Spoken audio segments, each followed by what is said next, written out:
Saya tidak tahu apa yang terjadi di Texas. Meskipun Gubernur Greg Abbott telah melarang syariah, saya rasa dia juga telah melarang kepedulian. Tapi entah kenapa, penyebaran Islam tidak hanya di bagian lain Amerika, tetapi juga di Texas tidak berhenti. Saya tidak tahu apa yang sedang terjadi. Saya tidak tahu apa yang dibutuhkan. Sebenarnya saya rasa saya tahu apa yang dibutuhkan, tapi saya tidak tahu apakah kita bisa mencapainya atau tidak. Lihat tweet dari Amy Mac ini. Perhatian para orang tua di Texas dan Amerika. MSA Ikhwanul Muslimin sedang menargetkan anak-anak Anda di sekolah negeri, SMP, dan SMA. Texas adalah titik pusatnya. Texas dari sekian banyak negara bagian. Tonton video ini. Mari kita tonton bersama. Mereka melakukannya secara terang-terangan, dan entah kenapa yang membuat saya frustrasi, kita tidak bisa berbuat apa-apa tentang hal itu. Kenapa? Kenapa? Dan karena itu hari ini saya ingin berbicara tentang penindasan terhadap perempuan. Dan banyak perempuan Muslim saat ini. Seorang pria Muslim berbicara tentang penindasan terhadap perempuan. Itu seperti menerima nasihat dari seorang Nazi tentang hak-hak orang Yahudi. Meskipun Islam datang untuk benar-benar membebaskan mereka, mereka masih terjebak oleh ide atau ideologi tertentu. Itu seperti memikirkan diri sendiri. Itu adalah sebuah ideologi. Feminisme adalah ideologi. Saya tahu ada berbagai macam aliran, tapi kita semua setuju. Ya, kita semua setuju bahwa perempuan harus memiliki hak untuk mendapatkan pendidikan di perguruan tinggi dan universitas. Ya, kita juga harus memberitahu perempuan. Ya, kita juga harus memberitahu perempuan tentang kenikmatan hidup yang bisa datang bersama peran sebagai seorang ibu. Tapi kita tidak bisa memaksa mereka, kan? Saya seorang liberal klasik. Saya tidak berpikir kita bisa memaksa siapapun. Itu berbeda dari cara orang-orang ini melihatnya. Tapi itu adalah ideologi asing. Itulah yang dia kecam. Seperti perempuan hanya menderita karena ideologi-ideologi mengerikan lainnya. Kamu tahu, perempuan seharusnya hanya tunduk pada Islam, menjadi mesin pembuat bayi. Itu baik untuk masyarakat dan baik untuk pria seperti dia. Selain itu, kamu bisa punya 4 istri dan banyak budak seks tanpa batas. Kalian perempuan bodoh. Tidakkah kamu lihat ini adalah ideologi yang paling indah dan membebaskan untukmu sebagai seorang perempuan? Misalnya, sampai sekarang, perempuan Muslim akan menanyakan pertanyaan-pertanyaan tertentu yang sebenarnya tidak seharusnya mereka tanyakan. Mereka akan bertanya hal-hal seperti, kenapa pria Muslim bisa menikah dengan 4 wanita dan wanita Muslim tidak bisa menikah dengan 4 pria? Berani sekali kamu menanyakan pertanyaan-pertanyaan ini, perempuan bodoh. Kamu sudah terpengaruh propaganda barat. Dan ini adalah pertanyaan yang jika kamu renungkan selama 4 menit, kamu akan menemukan jawabannya. Ini bukan pertanyaan yang sulit, sangat jelas alasannya. Kamu tahu, kamu bisa tanya para saudari. Apakah itu yang kamu inginkan untuk dirimu sendiri? Tidak. Oke, apakah kamu tahu sekelompok saudari yang memperjuangkan hal itu? Lihat, untuk siapa kamu mengajukan argumen ini? Apakah kamu pernah mempertimbangkan ini selama 1 menit? Apakah kamu tahu apa artinya menikah dengan 4 pria dan memasak untuk 4 pria, dan membersihkan untuk 4 pria, dan memiliki anak untuk 4 pria? Argumen macam apa itu? Lihat Al-Quran ini. Di sini tertulis, istri-istrimu adalah ladang bagimu. Maka datangilah ladangmu kapan saja atau dengan cara yang kamu inginkan. Bang, banyak orang sebenarnya menafsirkan ayat Al-Quran ini bahwa Allah sebenarnya mengizinkan pria untuk melakukan berbagai posisi seks. Percaya atau tidak, ini adalah topik besar yang diperdebatkan di kalangan ulama muslim. Beberapa muslim mengatakan, beberapa ulama percaya bahwa kamu hanya boleh melakukan gaya misionari saja. Kamu tahu semua gaya nakal itu. Tidak, kamu tidak boleh melakukan hal-hal lain. Tapi kemudian ada juga yang menggunakan ayat Al-Quran ini dan berkata, istri-istrimu adalah ladang bagimu. Kamu tahu, kamu bisa menggarapnya dengan cara apapun yang kamu suka. Tapi itu hanya catatan sampingan saja. Tapi lihat bagaimana dia memanipulasi perempuan. Dia bilang, ya, saya akan bilang, kebanyakan perempuan tidak akan mau punya 4 suami. Tapi mereka juga tidak mau suaminya punya 4 istri sekaligus. Itu sudah jadi sifat perempuan. Sama seperti yang sering dibicarakan oleh muslim, katanya itu sudah jadi sifat laki-laki untuk tidur dengan siapa saja yang dia mau. Jadi, untuk mencegah dia berzina, Allah bilang, hei, punya 4 istri dan budak seks tanpa batas. Lihat, Allah sangat pengertian.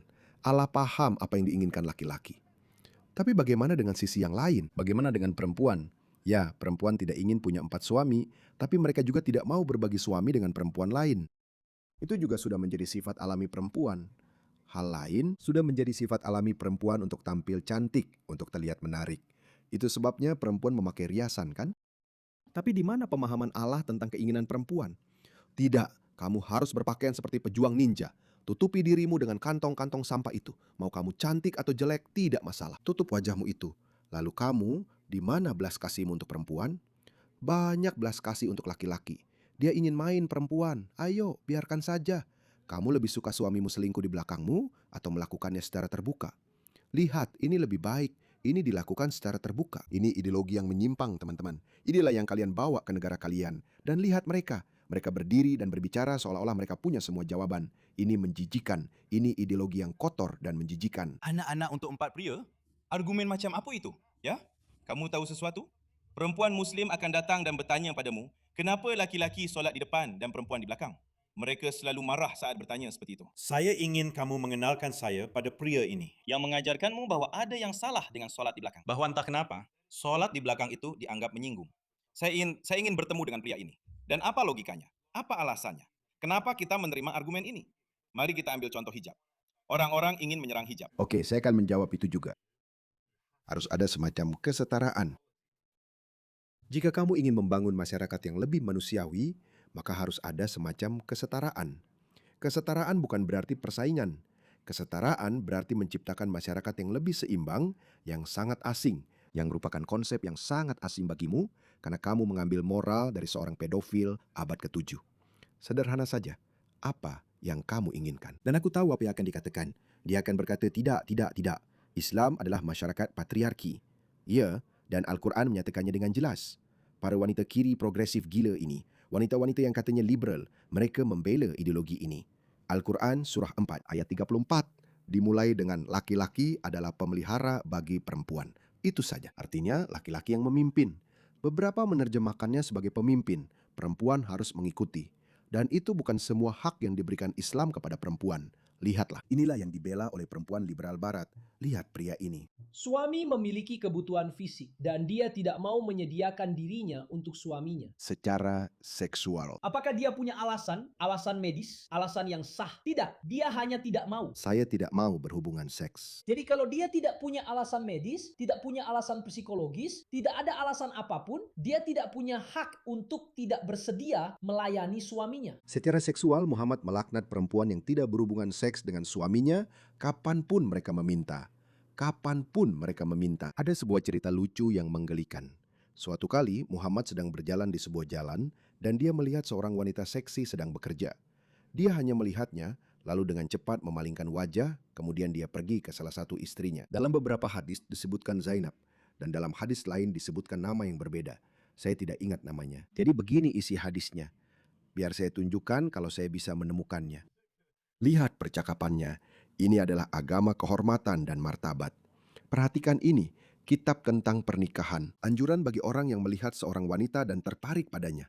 Kamu tahu maksudnya, seperti, wah, ada cewek cantik di sana. Untuk mendatangi istrinya atau budak perempuannya, itu adalah kata kunci yang penting. Kamu bisa memiliki budak perempuan sebanyak yang kamu mau dan berhubungan dengannya. Jadi Jabir meriwayatkan bahwa Rasulullah Muhammad pernah melihat seorang wanita dan beliau terangsang. Beliau seperti, wah, cantik juga. Lalu beliau mendatangi istrinya, Zainab. Saat dia sedang menyamak kulit, beliau berkata, sayang, tinggalkan semuanya. Tinggalkan semua yang sedang kamu kerjakan. Dan ingat orang sebelumnya yang berkata, seorang istri tidak boleh menolak berhubungan dengan suaminya. Dia harus melayani apapun yang sedang dia lakukan. Muhammad sebenarnya. Dan ada hadis lain di mana beliau berkata, seorang istri harus melayani suaminya, bahkan jika dia sedang duduk di atas punggung unta. Maaf, kita harus. Sebenarnya, menurut saya, padanan modernnya adalah ketika kamu sedang naik mobil ke suatu tempat dan kamu berkata, sayang, bagaimana kalau kita lakukan sekarang? Perempuan modern akan berkata, tidak, aku tidak mau. Dan laki-laki modern akan berkata, baiklah, itu tubuhmu, itu pilihanmu. Begitulah perilaku laki-laki yang baik. Tapi Muslim pada umumnya, hei, kamu harus melayaniku. Jadi itulah alasannya. Bagaimanapun, biarkan saya menyelesaikan hadisnya. Jadi saat dia sedang menyamak kulit dan berhubungan intim dengannya. Lalu dia pergi ke teman-temannya dan menceritakan kepada mereka. Dia bilang, ya, aku berhubungan dengan istriku hari ini. Kamu tahu, aku melihat wanita cantik. Aku melihat wanita cantik di jalan dan aku tidak bisa menahan diri. Jadi aku langsung berhubungan. Aku mendatangi istriku yang paling dekat karena saat itu dia punya 9 istri. Dan Allah tahu berapa banyak budak seksnya. Aku mendatangi istriku. Dia sedang sibuk tapi aku bilang, tinggalkan semuanya. Lakukan ini. Jadi lihat ini. Dia masih saja menemukan cara untuk menyalahkan perempuan. Perempuan datang dan pergi dalam wujud setan. Jadi kalau kamu terangsang karena melihat perempuan, itu salah dia. Dia itu setan. Jadi ketika salah satu dari kalian melihat seorang perempuan, dia harus mendatangi istrinya. Karena itu akan menghilangkan apa yang dia rasakan di hatinya. Sungguh agama yang legendaris. Tuhan. Baiklah, mari kita lanjutkan. Mari kita selesaikan video Emimax. Maaf, saya sering melantur ke topik lain. Jadi, kenapa kamu memakai hijab? Kamu tertindas. Semua argumen seperti itu. dan tinggalkan hijabnya. Mari kita lihat apa yang terjadi ketika kamu melepas hijab. Seorang wanita masuk ke ruang rapat, sedang ada rapat, dan wanita itu tidak berpakaian dengan pantas. Katakanlah dia, tanda kutip, menarik dan dia berpakaian sangat tidak pantas. Dia masuk ke ruang rapat. Apa hal pertama yang akan dipikirkan para pria? Tidak peduli apa yang dilakukan. Seorang pria diizinkan untuk mengambil wanita sebagai budak seks di luar pernikahan. Dan lihat, hadis itu memang relevan. Mereka tidak bisa keluar dari pemikiran itu. Pikiran mereka tidak bisa. Mungkin itu adalah cacat biologis. Mungkin pikiran mereka tidak bisa menampung pikiran yang bersamaan. Ya, oke. Saya melihat wanita cantik berjalan di jalan. Saya tidak bisa memikirkan apa-apa sekarang. Saya harus tidur dengannya sekarang. Apa-apaan ini?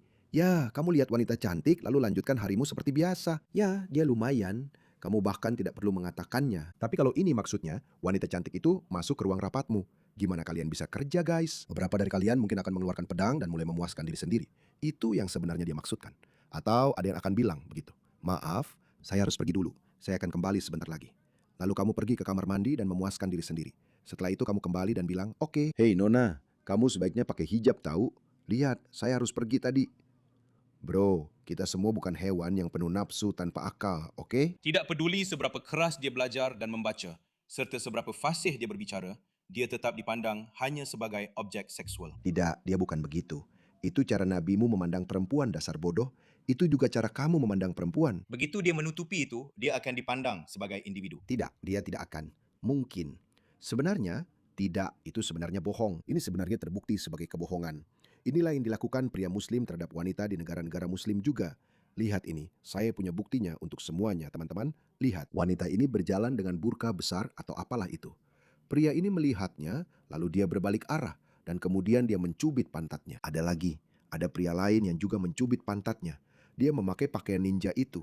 Begitulah mereka, teman-teman. Jadi itu mereka, dan mereka memproyeksikan pola pikir mereka ke orang lain. Lalu ada hijab yang tidak berguna. Itu ketika seorang wanita menutupi setiap helai rambutnya, tapi dia memakai pakaian yang sangat ketat. Yang dikenal sebagai hijab untuk Allah, bokong untuk Abdullah. Siapa di dunia ini yang bilang kalau sehelai rambut itu tidak berbahaya seperti bagian tubuh lainnya? Kamu tahu, terlihat jelas bentuknya. Misalnya, mari kita ambil contoh Amerika Serikat. Di Amerika, kita tidak bisa menerima seorang wanita di posisi kepemimpinan tinggi jika dia terlihat seperti wanita, jika dia bersifat feminin. Jadi bahkan pria yang kemayu pun tidak bisa menjadi pemimpin. Ya, itu hadis sahih yang bagus. Sekarang Muhammad berkata, tidak akan pernah ada bangsa yang berhasil jika dipimpin oleh seorang wanita. Jadi dia harus terlihat seperti yang kita sebut androgyny dalam bahasa Benar. Inggeris, benar? Wanita androgyny. Itu yang berambut pendek, memakai setelan bisnis, tidak menunjukkan emosinya dan Tomboy. bertindak lebih. Seperti laki-laki, kan? Lalu kita juga punya Condoleezza Rice, tapi dia memang pria sejati tentu saja. Okey. Ya ampun. Usia Aisyah. Pria sejati. Wow. Lihat betapa menjijikannya orang-orang ini. Inilah orang-orang yang kalian bawa ke negara kalian, teman-teman. Inilah yang kalian bawa masuk. Orang-orang ini tidak meninggalkan pandangan mereka yang menyedihkan, kuno, dan barbar di negara asal mereka.